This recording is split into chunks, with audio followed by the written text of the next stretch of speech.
Bonjour à tous et bienvenue dans cette conférence TOTIS Master dédiée au Master Relations Internationales. Et pour cela, j'ai le plaisir de recevoir Jean-Vincent Olindre, qui est directeur de ce Master au sein de l'Université Paris-Panthéon-Assas et professeur de sciences politiques. Bonjour Jean-Vincent. Bonjour.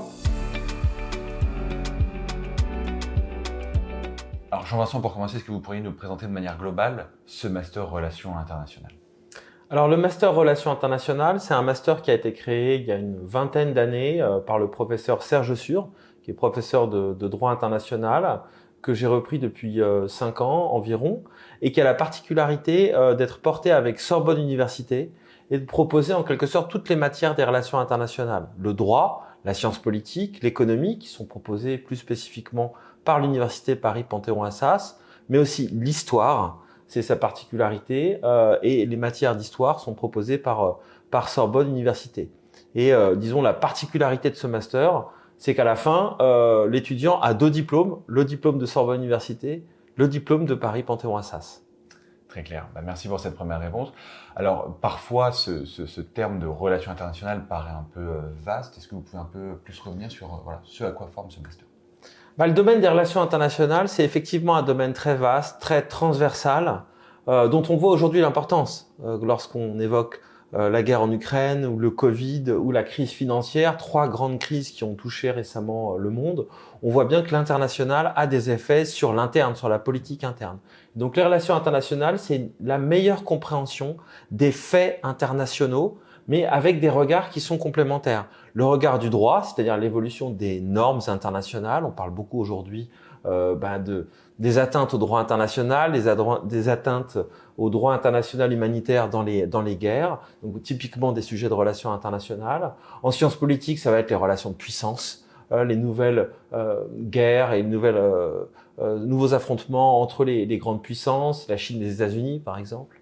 En économie, ça va être évidemment les règles de la nouvelle économie, la dématérialisation, les flux plutôt que les stocks. Est-ce qu'il faut reconstituer les stocks? Est-ce qu'il faut miser sur les flux? Voilà, des grandes questions d'économie et puis des questions d'histoire. Parce que voilà, ce qui est vraiment très important, c'est de comprendre que oui, il y a des grandes transformations aujourd'hui, mais qu'on peut mieux comprendre ces transformations internationales avec un regard de longue durée grâce à l'histoire. Et ça, c'est fondamental parce que c'est vrai que souvent, en matière de relations internationales, on peut avoir tendance à avoir un regard très centré sur l'actualité géopolitique, alors qu'en réalité, on se rend compte qu'un certain nombre de problèmes, notamment la guerre, sont aussi vieux que le monde. Merci beaucoup, c'est extrêmement clair. Alors, pour entrer un peu plus sur le volet du profil, est-ce que vous pouvez un peu revenir sur quelle licence, quelle formation avoir fait pour intégrer ce master ? Alors, une licence en sciences humaines et sociales au sens large. C'est-à-dire qu'on a vraiment des étudiants issus de parcours très divers, des étudiants bien sûr issus de filières en droit, en sciences politiques, en économie, et notamment évidemment des étudiants de notre université qui postulent. Mais on a la particularité d'accueillir vraiment des étudiants issus de tous horizons, dans ces matières-là, dans d'autres universités bien sûr, mais aussi en histoire. Beaucoup d'étudiants forcément issus de Sorbonne Université ou d'autres licences d'histoire, des licences parfois c'est plus rare, mais ça arrive, de sociologie, d'anthropologie. Bref, toutes les sciences humaines et sociales sont concernées par les relations internationales. Évidemment, il faut avoir eu un intérêt pour les questions internationales. Il faut que dans le parcours, il y ait eu quelques matières internationales qui aient été suivies. Et puis, peut-être aussi la particularité de ce master, c'est d'accueillir un certain nombre d'étudiants issus d'une classe préparatoire littéraire ou classe préparatoire commerciale, qui ensuite nous rejoignent pour le master relations internationales parce qu'ils ont envie de donner une touche et une coloration internationale à leur formation. Merci, c'est extrêmement clair, Jean-Vincent. Alors, on le sait, il y a plus de 1500 candidats pour seulement 30 places. Qu'allez-vous regarder dans le dossier du candidat ? Alors, on a 4 critères qui se veulent les plus objectifs possibles parce que c'est vrai qu'on a beaucoup de candidats, 30 places. Donc, à un moment donné, on a dû vraiment essayer de rendre ces critères à la fois les plus objectifs et les plus explicites possibles. Bon, d'abord, l'excellence, la qualité académique. C'est-à-dire, on regarde le dossier depuis le bac.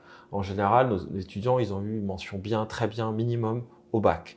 Et ensuite, on regarde la qualité du dossier, c'est-à-dire les mentions aux licences, les appréciations. On est vraiment très attentif au dossier ou sur le plan, je dirais, des notes, mais aussi sur le plan des appréciations, parce qu'on sait très bien que certaines formations notent plus dur. Traditionnellement, en droit, par exemple, les notes, notamment à Paris Panthéon-Assas, les notes sont assez dures. Donc évidemment, il faut comparer ce qui est comparable. Donc on essaie de pondérer en quelque sorte ces critères d'excellence en fonction du type de notes qu'on connaît de chaque université. Ensuite, évidemment, le niveau de langue vivante. Forcément, quand on fait des relations internationales, il faut avoir un anglais parfait. Au niveau donc C1 ou C2, on demande des certifications de langue autant que possible lorsqu'elles peuvent être produites. Et puis une deuxième langue vivante qui soit déjà bien maîtrisée, minimum au niveau B2. Et de préférence C1 ou C2. Ça peut être une langue rare, mais ça peut être aussi évidemment une langue plus fréquente en France, comme l'allemand, l'italien, l'espagnol, etc. Et d'ailleurs, on a une langue vivante 2 obligatoire dans le master. Donc c'est aussi pour ça que ce critère est important. Le troisième critère, c'est celui de la cohérence du parcours, c'est-à-dire qu'il faut qu'on comprenne à travers la lettre de motivation que le master relations internationales correspond à un parcours professionnel et académique souhaité. Et puis le quatrième et dernier critère, ça va être l'expérience internationale. Alors, évidemment, on ne demande pas à l'étudiant qu'il ait fait 4 stages en ambassade, mais on lui demande à minima de présenter une expérience internationale.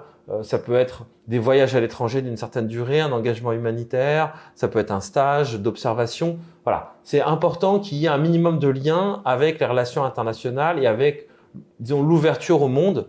Et parfois, certains étudiants qui ont les 3 premiers critères sont surpris de ne pas être admis dans le master, mais on leur dit oui, mais on a l'impression que vous n'êtes jamais sorti de France, que vous n'êtes jamais intéressé aux relations internationales. Pour nous, c'est important d'avoir cette certitude.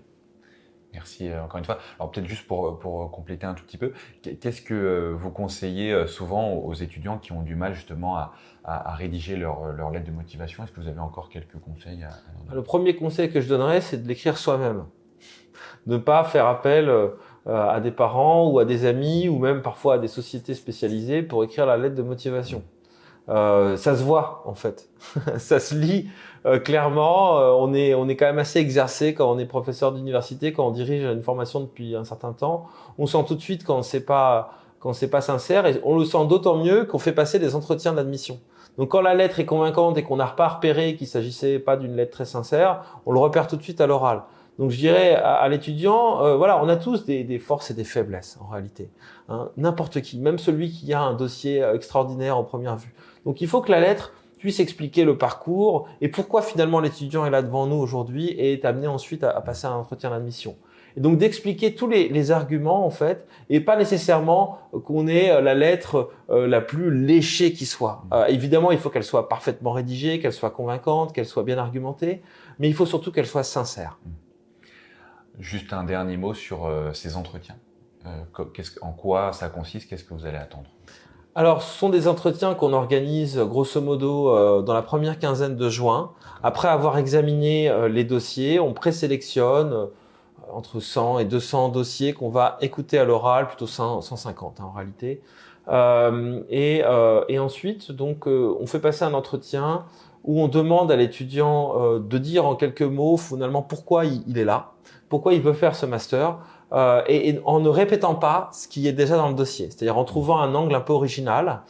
Et ensuite, on va l'interroger sur un certain nombre de questions internationales, clairement, c'est-à-dire qu'on va voir si des connaissances élémentaires sont au rendez-vous. Parfois, on est très surpris.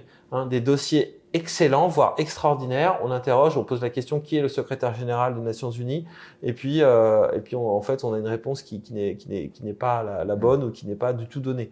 Donc, on demande quand même à l'étudiant de nous donner des certitudes sur son degré d'intérêt pour la matière internationale. Parce que là, encore une fois, on recrute pas uniquement des excellents dossiers, on recrute des personnes dont on sait qu'on pourra ensuite les placer dans le monde du travail et sur les métiers des relations internationales. Donc, c'est pas rendre service à l'étudiant de l'admettre si on voit que son intérêt pour les questions internationales est un intérêt qui date d'il y a 3 jours. Effectivement. Merci encore une fois pour cette clarté. Si les étudiants veulent candidater, où et quand doivent-ils le faire?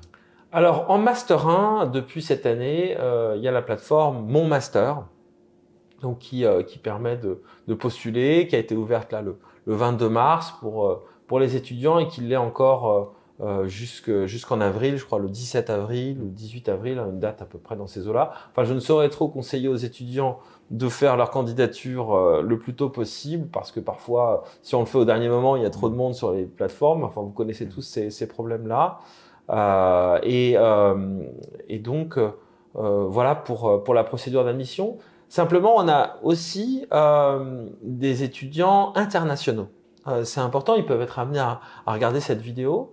Et les étudiants internationaux qui ont fait donc leurs études dans d'autres universités, eh bien, eux ne passent pas par mon master. Ils passent par la plateforme de l'université. Donc, nous, on a une procédure sur notre université, sur notre site internet, pour ces étudiants-là qui peuvent postuler. Et puis, les étudiants qui veulent nous rejoindre en M2, par la procédure de transfert équivalence, ils ont la possibilité de postuler sur le site de l'université également, donc c'est possible. Simplement, la procédure est plus tardive. Elle s'opère plutôt une fois que la procédure de M1 est terminée. Donc, je demande aux étudiants qui sont intéressés, qui sont déjà diplômés d'un M1, d'attendre un peu et d'être attentifs aux mises à jour sur le site de notre université. Extrêmement clair. Alors, si on intègre ce master, comment vont se dérouler les 2 années de master? Alors, on a 4 grandes matières de tronc commun en M1, donc le droit, des relations internationales, le droit international public, les relations internationales comme domaine de la science politique, l'économie internationale et l'histoire des relations internationales. Ça, c'est vraiment les matières, disons, fondamentales, sanctionnées par un examen final.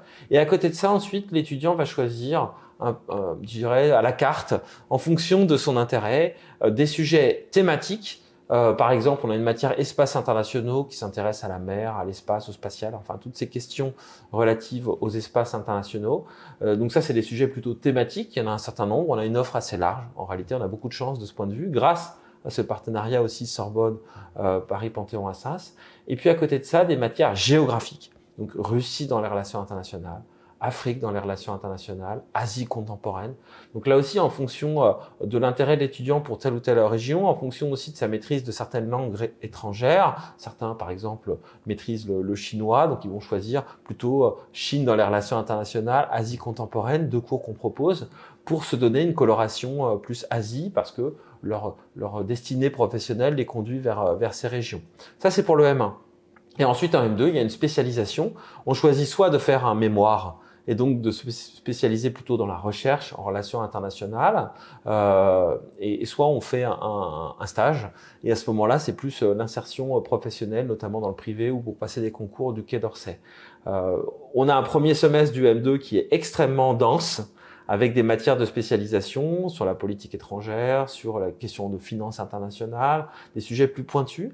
Et le deuxième semestre est quasiment dégagé, soit pour le stage, soit pour le mémoire. Dans le cas du mémoire, on a quelques séminaires de recherche qui vont accompagner la préparation du mémoire. Merci pour cette réponse.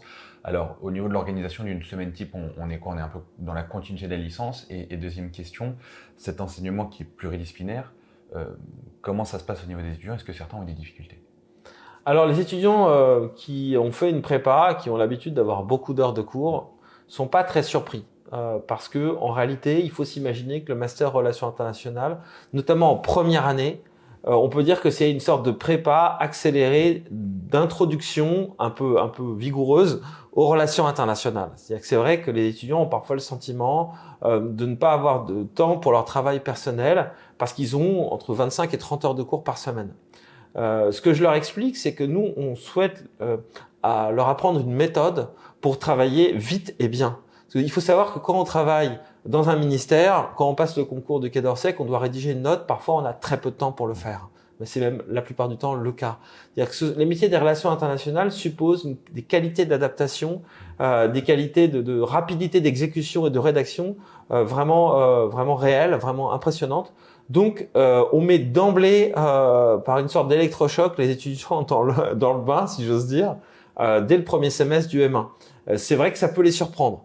Mais ce que je peux dire aussi, c'est qu'à la fin du master, ils nous remercient sincèrement en disant bah là j'ai fait mon stage dans tel ou tel organisme privé ou public, et en fait toute cette méthodologie très académique qui consiste à accumuler des connaissances mais aussi à les restituer sous forme de travaux écrits ou oraux, Ça peut sembler à un moment donné, je le dis clairement, hein, on peut avoir le sentiment d'une sorte de bourrage de crâne, mais en fait, en réalité, c'est pas du tout du bourrage de crâne, c'est en réalité de la réflexivité en sciences humaines et sociales. C'est simplement le fait d'apprendre. Autrefois où on travaillait en 2 heures, il faut apprendre à travailler en 1 heure. Quand on travaillait en une demi-journée, il faut apprendre à le faire en 1 heure et demie. Voilà au fond la spécificité de notre master sur le plan de la méthode. Donc oui, les étudiants sont un peu parfois désarçonnés, ils viennent me voir en disant mais on va pas s'en sortir, mais en réalité ils s'en sortent toujours très bien. On les a sélectionnés, on sait très bien pourquoi ils sont là et ils y arrivent tous. Hein, j'ai pas d'exemple sur les 5 dernières années d'étudiants qui auraient échoué dans le master relations internationales parce qu'on leur donne les moyens. Et quand il y a des étudiants qui peuvent avoir des situations un peu délicates sur le plan familial, sur le plan de leur santé, on trouve des aménagements. Hein, là aussi, évidemment, on tient compte de chaque étudiant parce que justement, c'est une formation où on admet maximum 30 étudiants, donc on connaît tous nos étudiants. Merci encore une fois. Parfois, on a des étudiants qui veulent s'orienter donc vers les relations internationales, mais qui hésitent entre Sciences Po, votre master, d'autres masters, parfois même des écoles spécialisées. Quel message avez-vous à leur donner? Pourquoi ils devraient choisir votre master? Je dirais qu'on réunit peut-être toutes les qualités de l'université, dans ce cas-là, je dirais de meilleures. Et particulièrement notre université, permettez-moi d'être ici un peu corporatiste ou en tout cas de défendre mon institution, c'est-à-dire l'excellence qui est défendue par l'université Paris-Panthéon-Assas, une certaine exigence, une certaine idée de probité, c'est-à-dire que l'université, voilà, est d'abord et avant tout créée, elle a été créée pour la dimension académique, c'est-à-dire que peut-être la spécificité de notre master, c'est de considérer que pour être un bon professionnel, la professionnalisation des étudiants, elle passe par un socle académique fort. On a tort parfois d'opposer les cours un peu plus académiques, un peu plus théoriques, et puis la dimension professionnelle. Moi, je discute au quotidien avec des diplomates. J'ai travaillé pendant quelques années au ministère des Armées, où j'ai été directeur scientifique de l'IRSEM, un institut de recherche sur les questions stratégiques. Et en réalité, j'ai pu m'en apercevoir, c'est-à-dire que au fond, ce qui distingue nos étudiants et ce qui les rend vraiment employables, c'est qu'ils ont cette capacité d'avoir du recul, qui leur est permise par ce que l'université donne de meilleur. Donc cette exigence académique et le fait d'avoir ce regard panoramique sur les relations internationales, c'est quelque chose qui est peut-être rare aujourd'hui, à une époque où on va défendre l'hyper-professionnalisation, l'hyper-spécialisation. C'est évidemment nécessaire de se spécialiser, a fortiori de se professionnaliser, mais ce n'est pas possible sans socle académique, sans capacité rédactionnelle élémentaire. Et c'est ce à quoi on forme les étudiants, c'est-à-dire approfondir leur méthodologie de rédaction et faire en sorte que ce soit vraiment des connaisseurs des relations internationales et qui ne parlent pas dans le vide. Merci, j'avance encore une fois. Pour terminer, est-ce que vous pourriez un peu revenir sur les débouchés, les types de métiers que l'on peut retrouver à l'issue de votre master? Alors, il y a vraiment des débouchés très variés. C'est ça qui est intéressant aussi, c'est que on a un master qui assume son caractère généraliste dans l'offre de formation. Cela étant, comme je l'ai rappelé, on peut ensuite se spécialiser, faire un parcours à la carte. Ce qui veut dire que derrière, les étudiants vont choisir des métiers concrètement qui sont extrêmement variés. Alors certains vont passer les concours du Quai d'Orsay, qui ont d'ailleurs été réformés récemment, mais enfin, il y a encore le concours d'Orient avec la langue rare pour rentrer au Quai d'Orsay comme fonctionnaire, comme diplomate.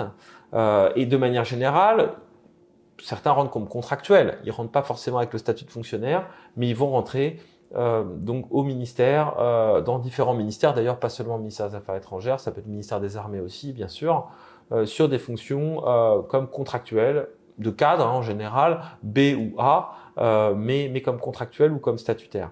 Ça, c'est un premier débouché dans le public. Ensuite, il y a les débouchés dans le privé, donc beaucoup de cabinets de conseil qui vont recruter nos étudiants justement parce qu'ils savent rédiger, qu'ils sont très adaptables. Donc des cabinets de conseil en stratégie, des petits cabinets, des grands cabinets, notamment tout ce qui est risque pays. Hein, quand une entreprise veut s'installer dans un pays, eh bien, elle a besoin de compétences en relations internationales pour analyser les risques et les opportunités du pays. Donc dans le privé, c'est vraiment un débouché de plus en plus important. Hein. Et puis à côté de ça, l'humanitaire.